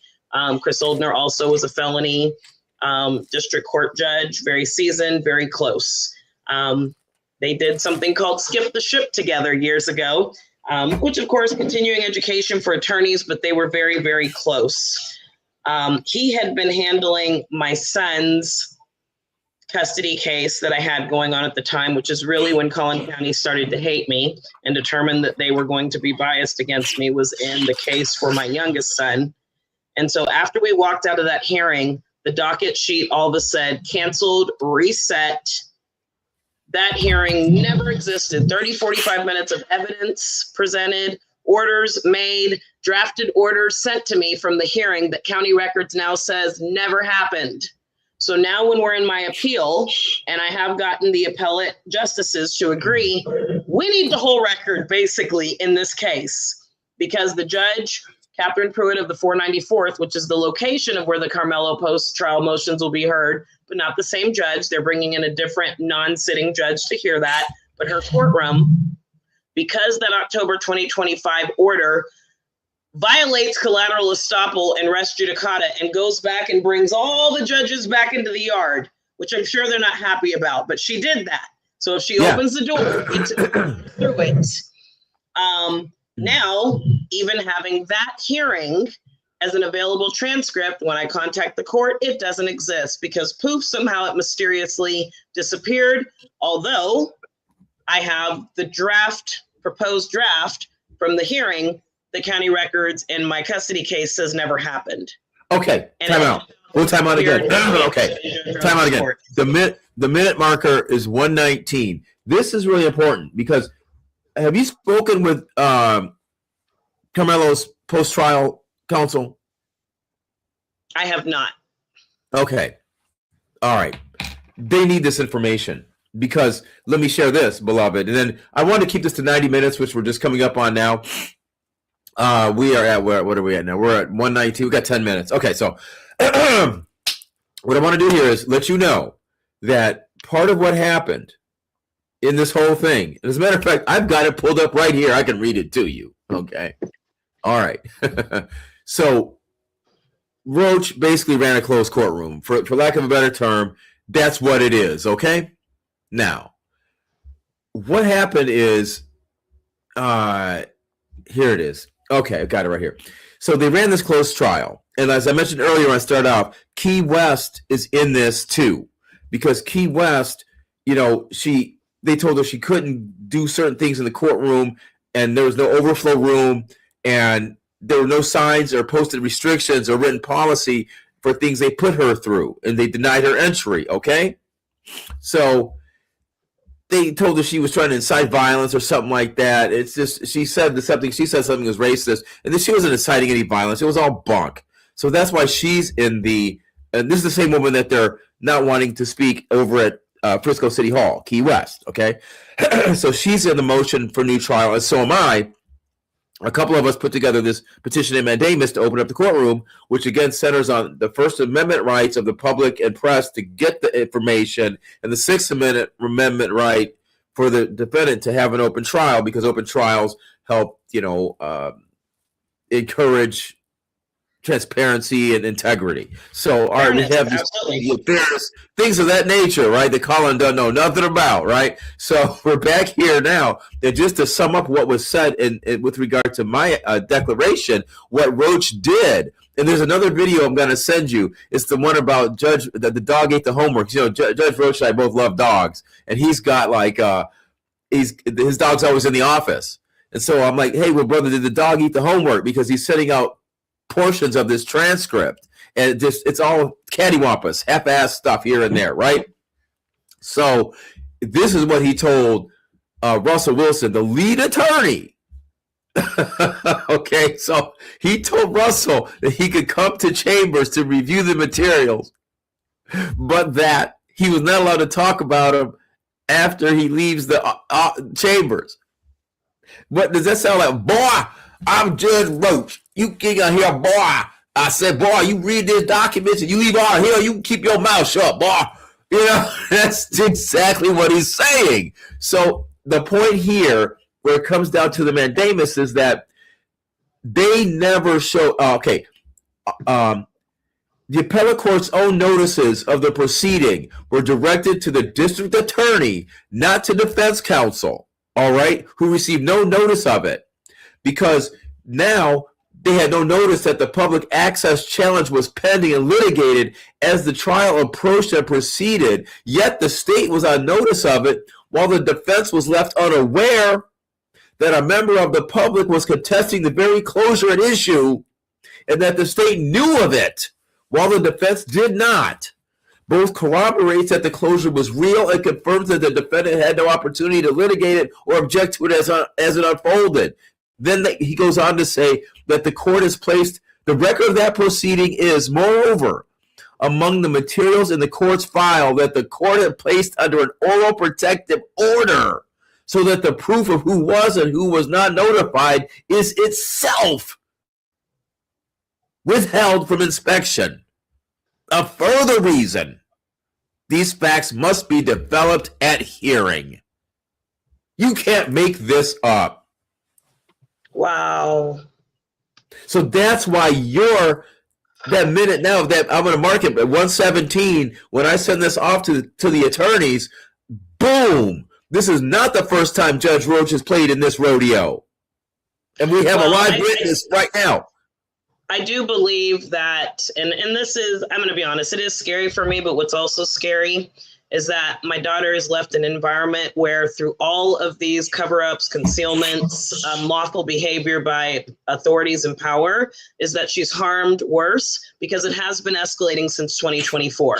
It went from the medical neglect to the strangulation in October 2025, now impacting her brain, just like Dawson, right? To he was then ordered, or there were then medical orders for her to be able to get brain scans from December through March. He denied those. By the time she made it to her treatment in May, he's now self-diagnosing and telling hospitals that she has Tourette's to explain away anytime she's having things going on in her throat, or things going on in terms of ticks. And so they have not slowed this down. And yes, my daughter needs advocates, right? Hashtag get Mariah safe with mom Marlana. He is learning that they will take care of obstructing the record and doing whatever they need to do. And I need to also state, I was one of the 27 witnesses, because I lived 10 minutes from the courthouse, that continued to show up 3, 4, 5 o'clock in the morning to wait for hours to make sure I was in that courtroom. I was public about it while I was going through it. I've been public about it since it happened. And at the end of the day, I believe that's another reason that Collin County is retaliating against me, because how it is that I was hanging out every single day of trial with the sheriffs lined up against the courthouse. I was actually interviewed and featured on NBC DFW5 twice and on Fox News. So they knew I was there, but now all of a sudden I'm indicted, and attorneys are saying that I was indicted in March, but I was at every day of the Carmelo Anthony trial, June 1st through June 9th, and I wasn't arrested. And I was sitting in an office in May, told to do health and safety welfare checks of necessity on the child that they're now saying I interfere with child custody. And so I am saying, I want to say this part because I have a lot of people that have been watching my fight since 2013 and 2014. I'm not ruffling feathers because I'm not the one that sent an email that said indicted. I am a mom that wants my child to survive being older than 12 years old. I am a mom that wants my child to believe the same way the DA stood up there and said, we're sending a strong message that the Collin County DA's office will not allow violence against children. I want my daughter covered under that too, DA Greg Willis. Why doesn't she matter? I totally support the Justice for Dawson case. That should be pursued, and I hope there are convictions in that case. But I'm trying to figure out why my daughter Mariah doesn't matter as much as Austin and Dawson. I'm not going to make a claim and say why. I'm just asking the question. Why was I told in October 2025 I need to get a different voice than mine if my daughter's plight is going to be heard? Because I look a certain kind of way? Because I don't hold a certain license? Because I don't hold a certain value in your systems that has you shut down every single district court in Collin County. When I needed to file emergency motions the first day of the Carmelo trial, I couldn't even access my court of the 494th because that's how many resources, that's how much money was spent to make sure they could get a conviction to protect this child. But why not the child that has been suffering, known to this county from 1 to 12 years old? Why not her? I don't understand it, Collin County. And I didn't want it. But this is where we are. That right there. Right, while you're on that right there, the last thing I wanted to close with is this. We talked about Derek Jackson. Let me tell you the links they went through. Derek Jackson, and you guessed right. You said that he probably got in trouble for something he told you, Attorney King. Yes, he did. But what did he tell me? It was perfectly lawful. He gave me the trial schedule. That's it. Okay, he gave me two things: the order of which media would be accreditation. All right, he gave me that, and he gave me the trial schedule. Okay, well, the accreditation never happened the way they said it would. It was supposed to come through in the first week of June or whatever, the 1st of June or whatever. No, they had picked the chosen ones, the legacy media prior to that. And so the minute that May 8th, Derek Jackson gave me that information, I was the first journalist to pose it. It just so happened to be, not that I'm that important, but just I was the first one to call him that morning. All right, or write in that morning. So I was the first one to post it right then, okay? Next thing you know, everybody's got it. Turns out this guy on TikTok named Bayboy, he goes on and says that the DA, Greg Willis, is hella mad that this information got out. Hella mad because why? Well, subsequently it came out that he wanted more people to come the first few days, like on Wednesday, Thursday, Friday, burn their resources up so they'd have to leave over the weekend, have a smaller crowd come the top of the week when the real action started. Now listen, when I was practicing trying cases now, which hopefully I'll do some more soon, but when I was trying cases, if I had a strong case, I wanted people to show up. Come see me. I might win, I might lose, but I want you to see this case. I want you to breathe this case. I want you to taste this case that I believe in. right? So why is Greg Willis over here saying, I want less people at this trial? We know why. So anyway, at that time, Derek writes, gives me the answer. Then my word for his position is that it vaporized. And by this, I mean I never got a word back from that office, the CollinCounty Public Information Officer. They brought in this guy from Plano, where I used to live, all right, Stephen Stoller. Stephen Stoller is an ex-Fox operative, the same company, the same media juggernaut that went around the yellow journalists who doctored Carmelo's face and made it look perfect, who used the word murder in describing what happened, which is unethical as a journalist as well. So they put him in there. From that moment on, I can't even find out if we're allowed to bring pens and paper into the courtroom. None of it. So that's what they did. And then he comes in there. He didn't even have a real email address. He had a Gmail address. So I wrote him a letter. I said, look, man, you can't play that. You know, there are a million reasons why. And I cited Texas law and Texas principles as to why you should never have a Gmail address. I don't care if you're a contractor or what. So I've asked for his terms of contract, which they'll stall around now. I've also asked for Derek's personnel file. Okay, they refused to give me that. They cite the case of, I think it was, I forget who the governor was. It was Governor versus Cox Media. And they say, no, this has got to be sensitive information, could be dangerous. There's been threats and there's been this and that. And I'm like, look, those threats are not coming from black and brown people in this case. Stop it. And furthermore, if you're going to say you're not going to give me Derek Jackson's personnel file, well, wait a minute. You're going to let the actions of some bigots who are making threats change the course of sunshine law. Wow. So anytime the KKK wants to get up and make threats, all of a sudden I don't get somebody's personnel file. Is that how it's this? I'm missing this, right? So let me tell you where this is at. They had, when they took it upstairs to the AG's office, they have about 3 or 4 business days left on any day now, because I got to get ready. I'm filing another mandamus, and I'm looking for 3 things in that Carmelo's case. 1, the actual video that they already waived objection to because they put it out there. A couple dozen people saw the original video. They had to go to the site to see it, but it's already been there. 2, Derek Jackson's personnel file. I want to know what his moves were within that agency, within that courthouse, and why. 3, I want the autopsy and the toxicology for Austin Metcalf. Now, who knows? I might lose on all 3. I might win 1, 2. I don't know what's going to happen, but it has to be done because the rationale for not giving up the toxicology and the biopsy, what do we call the autopsy? That's crazy. There's actually a law that says that if there are reasons of embarrassment, they don't have to give it out. Well, I'm gonna do some research before I finish the mandamus on that, but I think that was really geared toward like people who are sexually molested and they end up dying.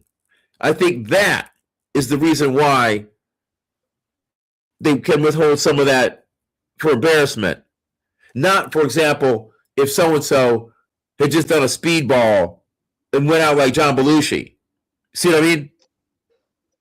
So those are the issues going on. So I got a little bit off track, but it's all in the same, a little bit off track, but still in the same train.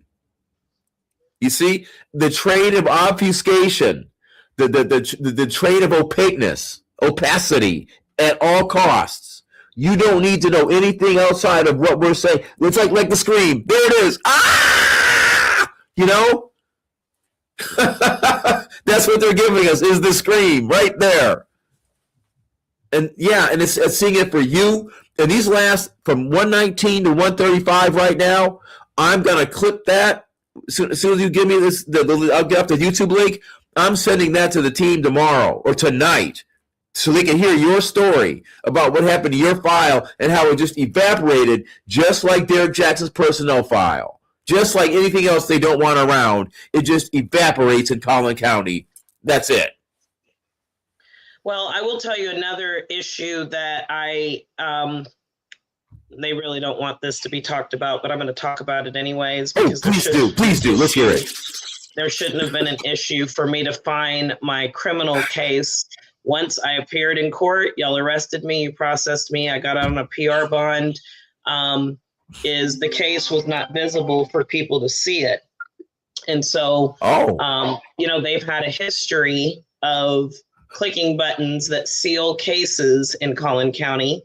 And this was addressed in 2015. Someone actually went to the Texas Supreme Court and got confirmation that they cannot seal cases without motion, hearing, and order, where again, if a pro se litigant or someone that's not represented yet, or someone that has gotten a court-appointed attorney and hasn't heard back from their appointed attorney, I need to be able to watch everything going on in a case that may all of a sudden threaten my freedom, that is already harming me in ways for just even being alleged. We know it's innocent until proven guilty, but that's just not the way that the world works, right? And so if I need to keep watch of my case, showing that it's existing in the background, but then not being able to actually look that case up. This was also done with my daughter's case in 2015.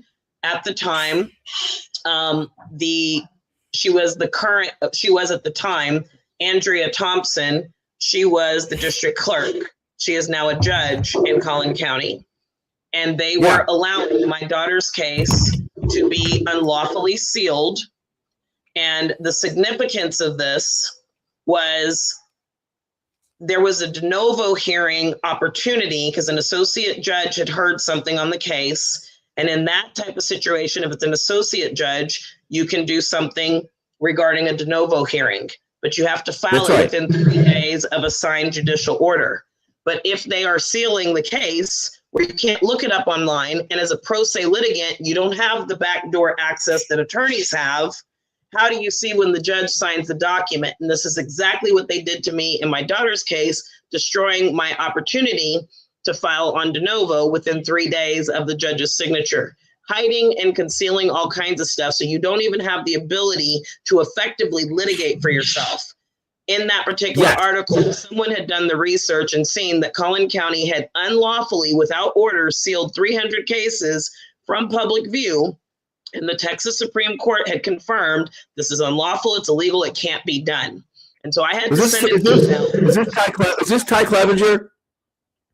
This was not Ty Clevenger. He has lawblog.com. He's covered a lot of history on Judge Roach Jr., Chris Oldner, and a lot of, and even Ken Paxton, because he's from Collin County.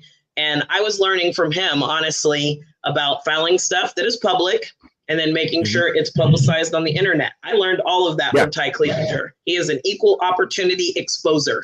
If it's good, he'll expose who did good. If it's bad, he'll expose who did bad. Black or white, Republican, Democrat, he does not care, and that would be me. Right is right, wrong is wrong. Good is good, and evil is evil. Lawful is lawful. Illegal and unlawful is unlawful. So I don't really care. I'm not sitting in anybody's controlled cognitive dissonance box, okay? Justice is justice. Truth and fairness is right. So ultimately, in this situation, I had to send an email to the supervisor of the family law division at that time. I think it was Zonia Minjarez. And I said, listen, I had actually hired an attorney to get it unsealed, and she wound up going back and forth, burning up money on, continuance dates and all this stuff. And so we separated, and she, wasn't there anymore, but I wound up sending an email, and I said, if my daughter's case is not unsealed by 4 p.m. today, I'm contacting said person that was in that news article at the Texas Supreme Court, and I'm letting them know that Houston, we still have a problem in Collin County.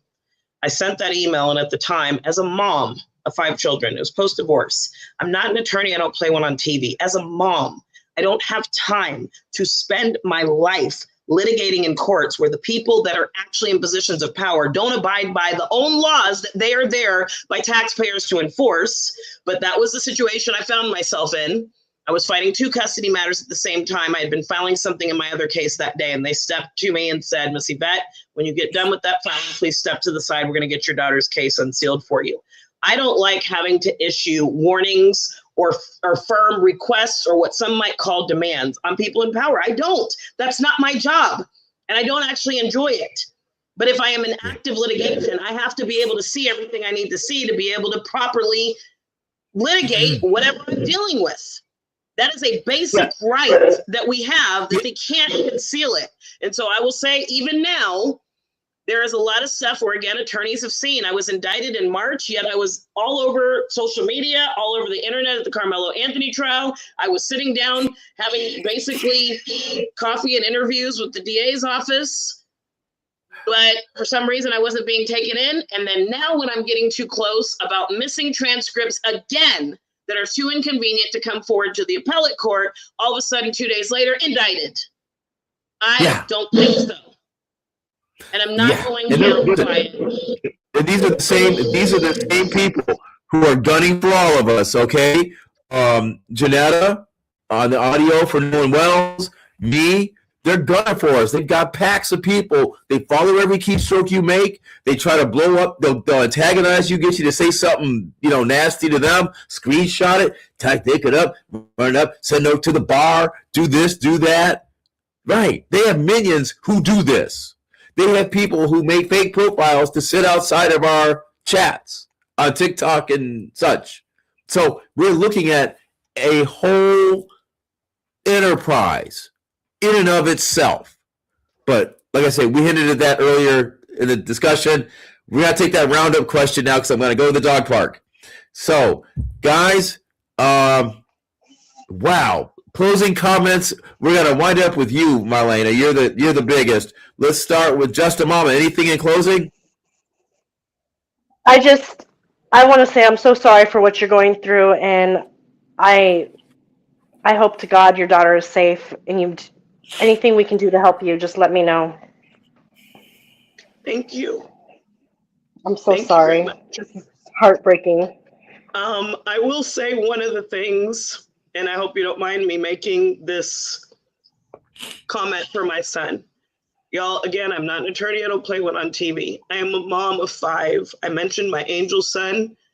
I'm going to put it in the chat. #justice number 4, Joshua James. He was allegedly found hanging and then not hanging out of the Stillwater, Oklahoma Police Department, April 4th of 2024. I got 2 different reports out of Payne County.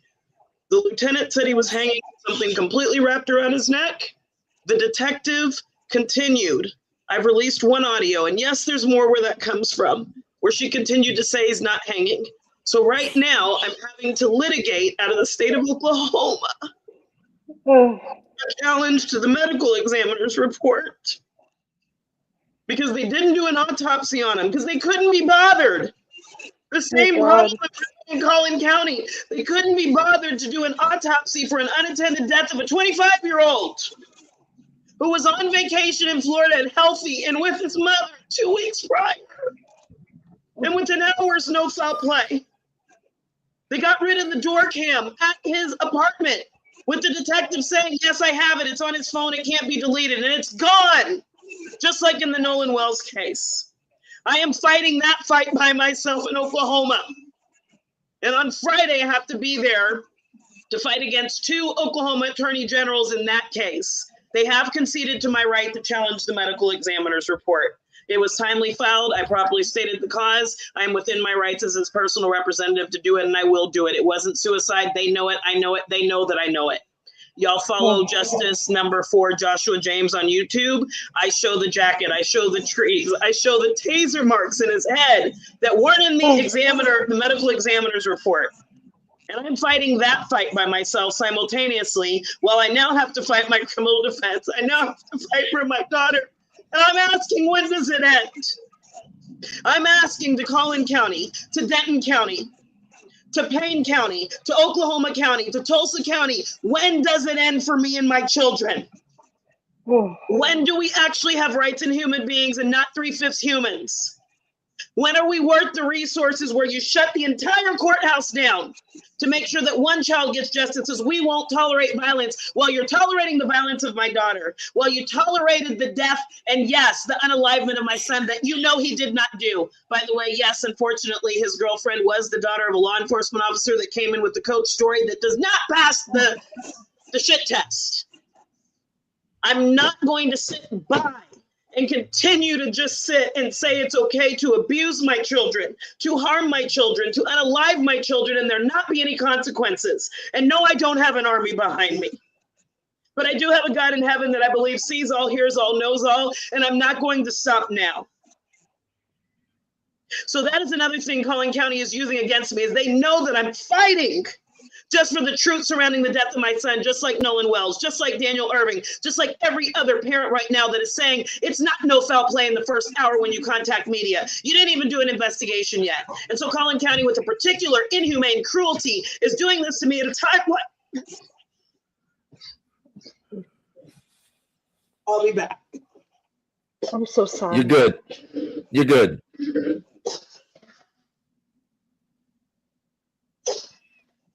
I think she's Well, the they are the strongest woman devil. I've ever seen. They are the devil. They are. I mean, and all the people that are working out of there with the anonymous names on TikTok and Facebook, that's all a flock of very, very nasty people. And I don't know what fuels them, honestly. I mean, I don't know how they get up in the morning. I don't know how they sleep at night. I don't. Yeah. Heartless. Yeah. And I will not, whatever it's got to be about, I'm not going to stop hosting events. I'm going to put out facts that I research. I'm going to do exactly that. And nothing more and nothing less. Yeah.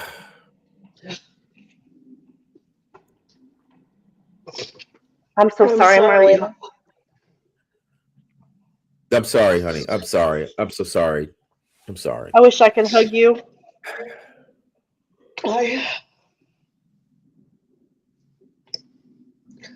I've watched your videos today, and the positivity you still hold and the strength that you exude is just amazing to me for what you've been through and what you're going through. You've got to be the strongest woman I think I know. Yeah, sister. I've wake just up met every you day and you have a recently. smile. Yes. I've just met you recently, and the strength is amazing that you have, and it's okay to let it go. You can let it go in front of us any day. You're good.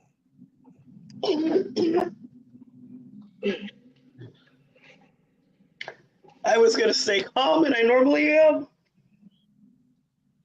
I'm tired. I hear you. And y'all, I'm not that strong. I'm a mom. What am I supposed to do? Quitting on my children because it's hard? That's not a thing.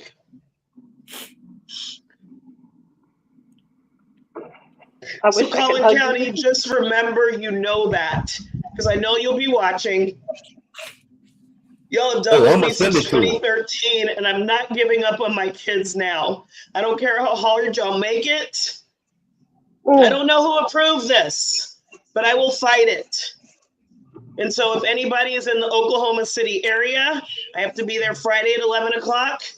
I'd love to not have to ride by myself, but if I have to, I will ride in like I've continued to file my documents in Oklahoma because I can't e-file as a non-attorney. On August 12th, 9 a.m., I have to be in Collin County. I don't know who my counsel will be. I've been assigned a court-appointed attorney. I have not heard from them yet. I have a couple other options, one that's $5,000 up until a trial, and one that's $11,250 all the way through trial. I don't even know really who that attorney would be. It's through a law firm that would contract that out. I have the evidence. I have the legal defenses. I have the ground to stand on.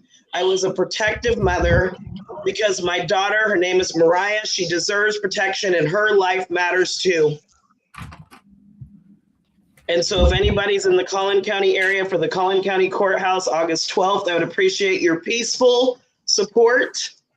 9 a.m., Oklahoma County District Court on Kerr Avenue this Friday in a couple of days, August 7th, 11 a.m. Thank you, Just a Mama, for your support. I appreciate you. Thank you, King Cash, for doing this today. I know we want to hear from Dr. Ebony, and I really appreciate y'all's support. I live 10 minutes from the courthouse. I need to say this live. It is 5/2026, 9:14 p.m. I am not suicidal. I am not homicidal. I will never fight police. I'm not running. I'm not even thinking about giving up. My children still live. 2 of my sons here in Allen. My oldest son in Dallas. My daughter in the colony. They are not suicidal. My baby girl finished and rocked her program this summer. Mariah, if you ever see this, I'm so proud of you, baby girl. And we are fighters. We don't quit. Joshua didn't quit. So I think there are other powers in Texas and Oklahoma right now that need to be asking themselves, what is our I quit level? Because theirs is eternity and infinity.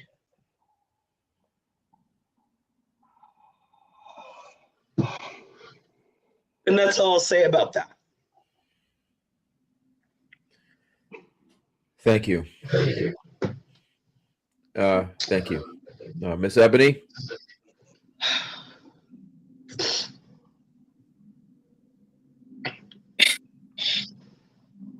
I'm trying to get this to go down.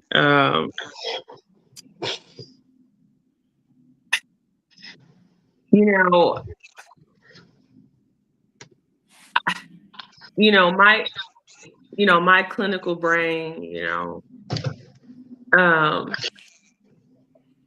I don't have it on, right? I'm a mother, right? So I have that brain on, right? I have 6 children. And so I hear you, right? And I sympathize and empathize with you. What I can say, what is my takeaway from this experience? It's been a wild summer, but what my takeaway from this experience is, what question as a clinician can I ask my patients? What information can I share with my colleagues in terms of, advocating, for our patients, right? As a clinician, I pride myself on the entire family being on my caseload, right? Even though it may be one person in the house that I am treating. And so, based on what I am hearing you say is that, you are going through a lot, right? And it's very important for you to take care of yourself. It's very, very important for you to take care of yourself. And it is important for, any person going through, right? Because I was asked a question about Carmelo Anthony in terms of, what he could be going through in prison, right? And so I heard commentary about, when he was read the sentence and his posture at that particular time, right? And so, and so someone, was asking me in terms of his health, right? Because he has comorbid medical conditions, right? Epilepsy. And so they were asking me about how that could be implicated at that particular moment, right? Causing him maybe to seize, right? Which, we heard from his parents that he seized and they had to get him medication.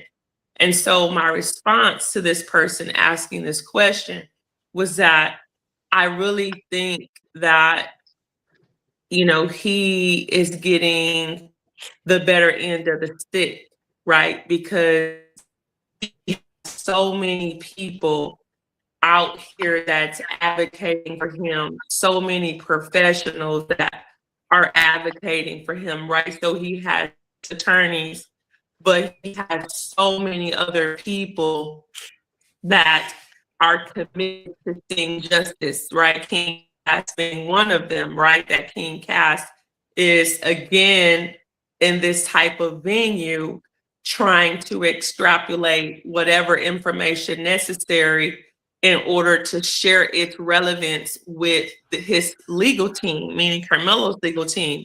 And so Carmelo can rest easy at night because he has this army of people. And so I wish that upon you, you know, that attorneys will come out of the woodworks and see you and hear you and give you a sense of ease that you may not have, right? Standing up for yourself, knowing that you deserve to see the justice that you want to see. So, you know, again, I would just say, you know, please take care of yourself. The last thing that you just said before I unmuted myself, you know, again, as a clinician, that, you know, those kinds of words, because I work in psychiatry, those kinds of words do something else to me hearing that. But again, I'm not putting on my clinician brain. You know, I'm just, you know, I heard you say that. And as long as you are safe and things like that, you know, sis, I'll be praying for you. Thank you. I appreciate that.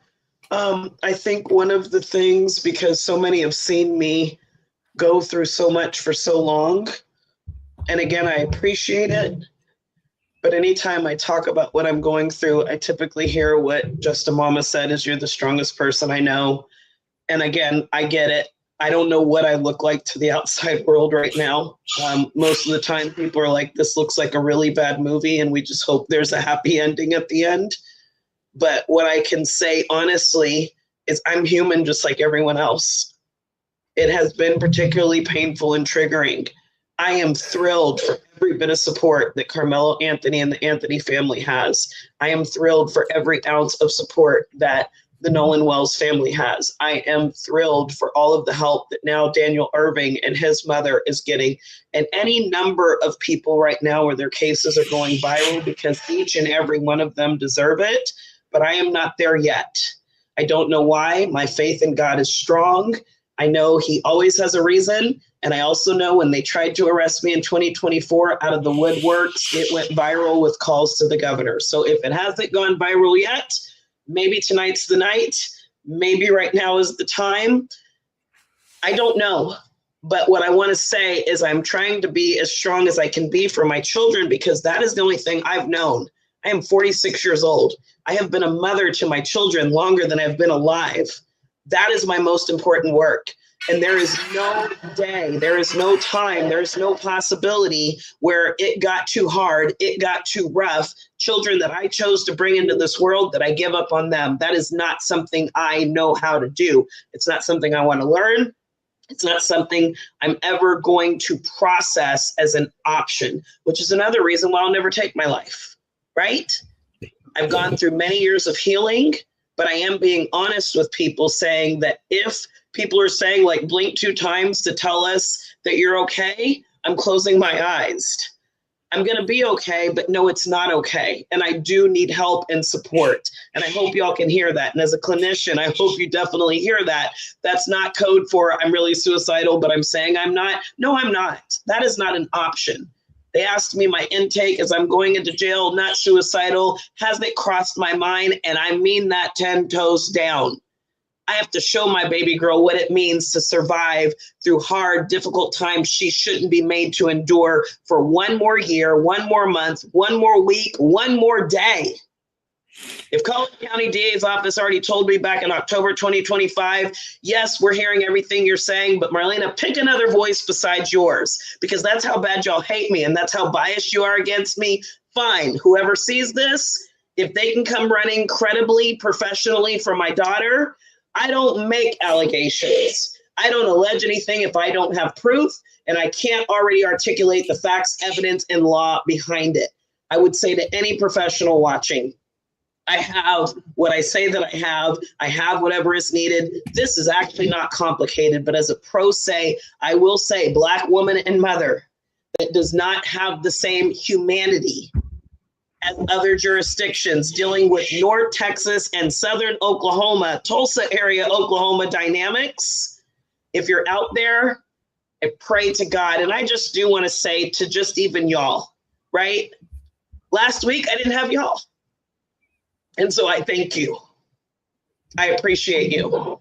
My case is scary. Most people don't even get to the point. King Cass, we've been communicating a little bit here and there. I think we were on the John Effect initially together, and you're like, I don't need to, correct anything. She's on track. And even in our communication over the past few days, I thought, you know what, like a lot of people, he's going to back out, right? He's going to change his mind, but you didn't. And you've stood 10 toes down. And Dr. Ebony, it's an honor to have you on and to hear from you. And Just a Mama, it's an honor. You and Sparkle, I don't know her entire name, but I've seen the two of you on my social media. And I will tell you, that gives me strength to see you all. You're there. We see you. We've got you. We're sharing. You're not alone. It may not be fighting the legal battles, but that does help. And so professionals that can take on these level of army fights, obviously finances, I'm going to put something out there for that, because if I am fighting like a full-time attorney all day, every day, obviously I'm not making the money that I could and I should be. So I do need an army of support, but I also have to say thank you. I'm sorry I got sick and started throwing up. I didn't see that coming. I thank y'all for being here today. And it does mean the world to me. So thank you very much. Indeed. And guess what? What? I have something special for you. I have What's a that? certain person who runs a certain organization down there in your area. I've talked about this person before. I'm not going to disclose who it is publicly, but in about 3 minutes when we hang up this call, I'm going to send you that person's information, and they will be very glad to hear from you. Oh. Oh, yeah. They don't play. They do Thank not you. play. Oh, you're welcome, sister. And I got to get going, guys. Thank you all for coming. Thank you all for coming. You have Thanks my for heart. having me. And what's left of my brain at 61, I'm going to do the best I can with it. All right, Miss Ebony, I'll call you in a little bit. Love y'all. Have a great night. Thank y'all. Bye. Appreciate you. Yes, Marlana. Bye. Send me the link as soon as you get it ready, okay? Okay, I sure will. Thank you. Okay. All right, Bye. ciao.